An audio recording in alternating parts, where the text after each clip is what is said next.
చేసినటువంటి వాళ్ళను సూపర్వైజర్స్గా మైన్లోకి దిగే అవకాశం ఇవ్వాలని చెప్పి మాట్లాడినాం. ఇవాళ కళ సాకారమై యూనిఫామ్ వేసుకొని వాళ్ళు వస్తూ ఉంటే నిజంగా చాలా గర్వంగా ఉంది. నేను ఈ మైన్లో ఉన్నటువంటి ఆఫీసర్లందరికీ విజ్ఞప్తి చేస్తూ ఉన్నాను.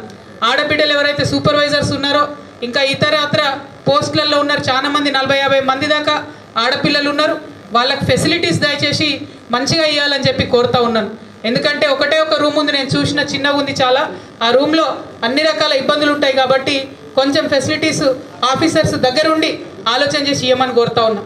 ఎందుకంటే 127 ఏళ్ల సింగరేణి చరిత్రలో గత 4-5 సంవత్సరాలుగానే ఆడబిడ్డలు వస్తూ ఉన్నారు కాబట్టి మంచి ఫెసిలిటీస్ ఇవ్వాల్సిందిగా ఆఫీసర్లకు నేను ముందుగా రిక్వెస్ట్ చేస్తూ ఉన్నాను.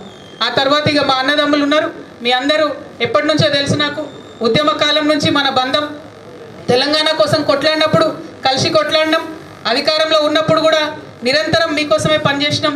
ఇవాళ రకరకాల కారణాలతోని నేను ప్రత్యేక పార్టీ పెట్టుకొని ప్రతిపక్షంలో ఉన్నా కూడా మీ పక్షాన పనిచేయడానికే మీ దగ్గరికి రావడం జరిగింది.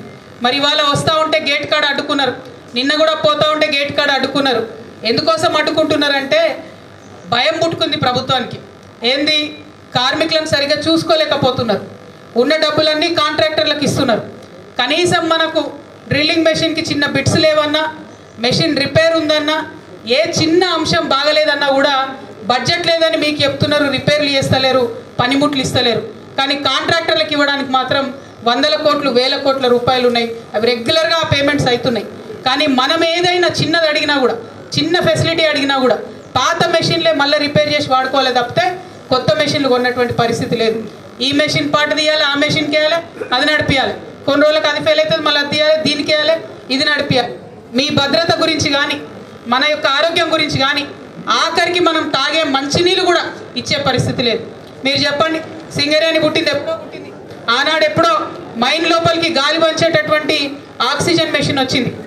ఆ మెషిన్లు ఇప్పుడు ప్రపంచవ్యాప్తంగా అత్యాధునిక టెక్నాలజీతోని అద్భుతంగా నడుస్తున్నాయి. కానీ మన దగ్గర మాత్రం అప్పుడెప్పుడో పెట్టిన మెషినే ఉంది. అంటే కనీసం గాలి కానీ నీరు కానీ ఇవ్వకపోతే ఇక యాజమాన్యం ఉండేందుకు అని చెప్పి నేను అడుగుతా ఉన్నా.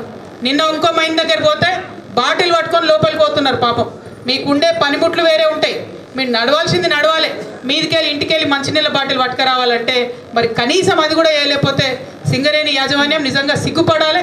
ఇక్కడ ఉండేటటువంటి ఆఫీసర్స్ అందరికి కూడా నేను హెచ్చరిక చేస్తా ఉన్నా, ఇది మానవ హక్కుల ఉల్లంఘన, కార్మికులదే కాదు, ఇది మానవ హక్కుల ఉల్లంఘన. డెఫినెట్గా డ్రింకింగ్ వాటర్ బాగుండాలి, ఆక్సిజన్ కరెక్ట్గా ఉండాలి.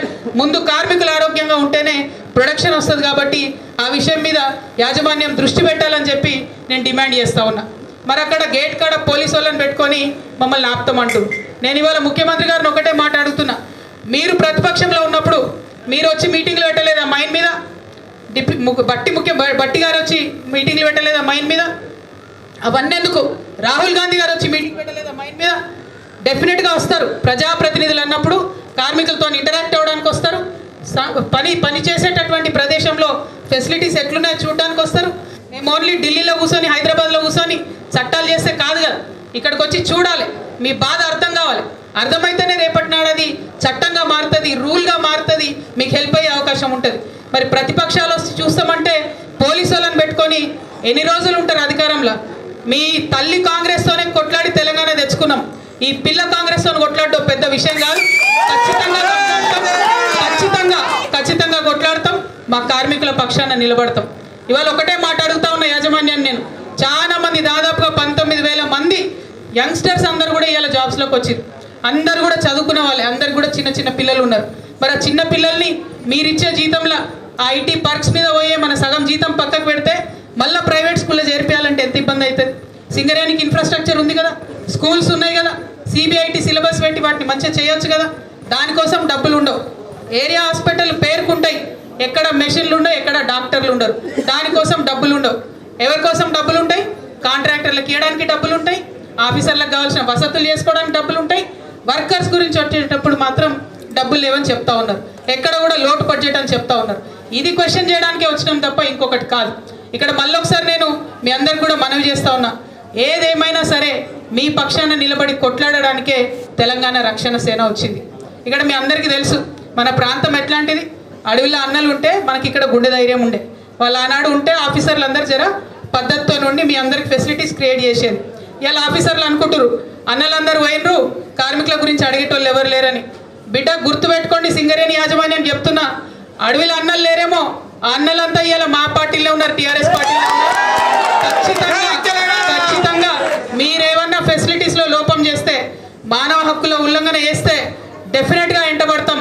డెఫినెట్గా మిమ్మల్ని మామూలుగా కాదేదో బెదిరిస్తున్నా అనుకోవద్దు, బరాబర్ బెదిరిస్తున్నాం. మామూలుగా ఊరుకునే ప్రసక్తే లేదు. లీగల్గా కూడా చెప్తున్నా, అన్ఫేర్ లేబర్ ప్రాక్టీసెస్ కింద అంతకుముందేమో 500-1000 రూపాయలు జరిమానా ఉంటుండే, ఇప్పుడు కేసు బుక్ చేస్తే మినిమం 50,000 ఉంటుంది, ఆఫీసర్లకు డిమోషన్ కూడా ఉంటుంది.